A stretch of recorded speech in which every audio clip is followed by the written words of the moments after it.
isu bunuh diri. Sesungguhnya Allahumma salli ala sayyidina Muhammad, situasi yang berlaku bila mana umat Islam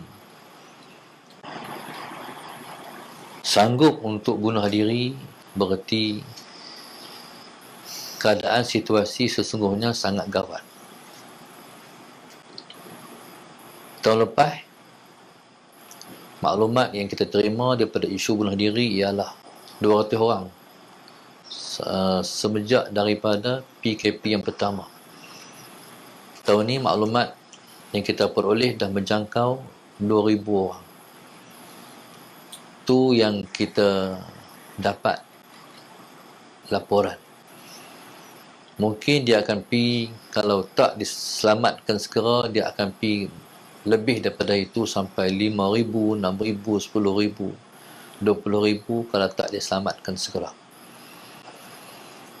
Ini baru fitnah sikit saja. Belum lagi datangnya fitnah Dajjal.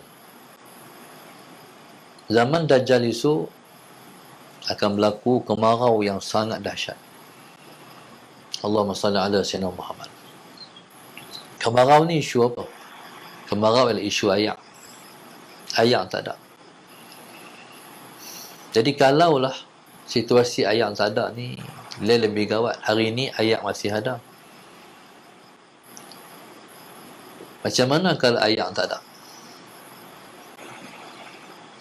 Air tak ada, mangkali dalam isu yang berkait dengan bunuh diri ni, Allahumma salli ala sayyidina Muhammad, seseorang itu dia boleh tahan lagi kalau dia tak makan ataupun dia lapar.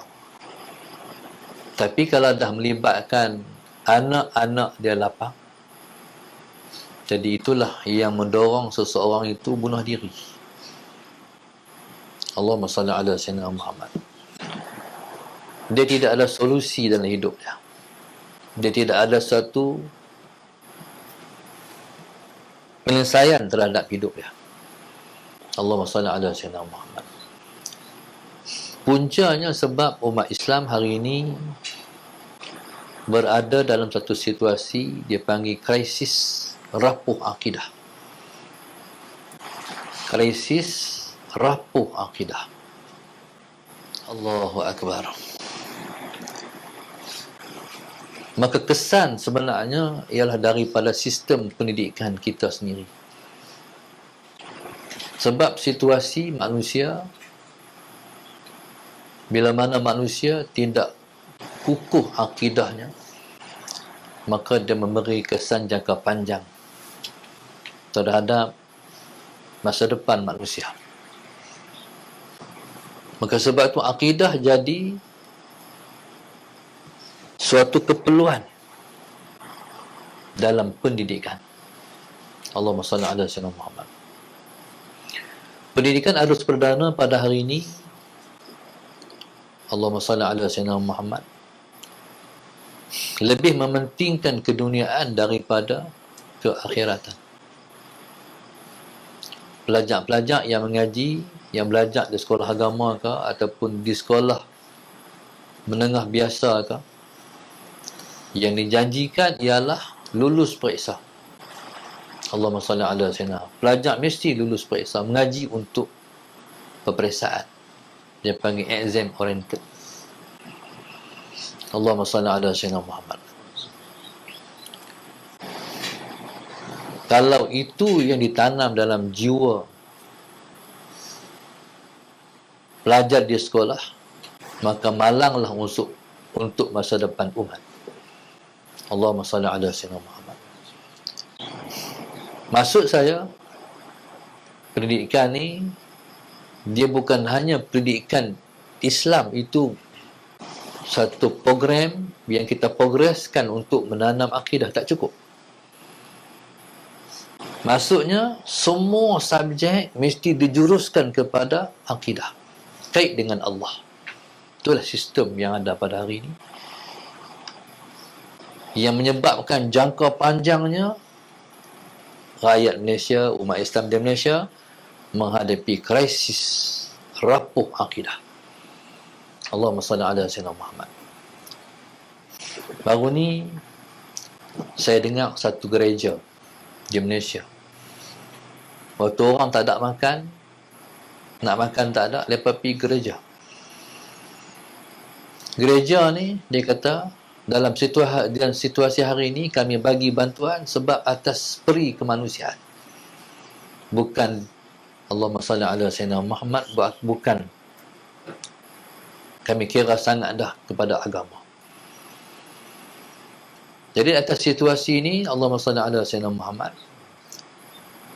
Depan sikit barang. Atas situasi ini, inilah situasi yang sedang melanda umat Islam di Malaysia. Suatu mana berlaku tsunami Aceh yang sangat dahsyat tu, 2008 lah, 2004, tsunami Aceh. Tsunami Aceh ni, seseorang itu kehilangan keluarga dia. Tinggal dia seorang je dalam keluarga yang hidup, hal lain semua mati. Tapi yang memeranjatkan wartawan dunia sebab tidak ada kedengaran isu bunuh diri. Walaupun tinggal seorang, walaupun sebatang kara, tapi tak ada isu bunuh diri. Mereka relate dengan yang berlaku di Jepun. Kalau tinggal seorang, maka seorang yang tinggal dalam keluarga tu, dia kata apa lagi aku nak hidup, aku seorang je. Maka isu yang sebegitu menyebabkan orang Jepun bunuh diri. Jadi kita bangga sebab orang Islam tak ada isu bunuh diri. Allahumma salli ala Sayyidina Muhammad. Kita kata akidah mereka kukuh. Kita boleh berbangga. Tengoklah Islam. Allahumma salli ala Sayyidina Muhammad. Tetapi bila mana situasi ini berlaku di Malaysia, kita terbungkam. Allahumma salli ala Sayyidina Muhammad.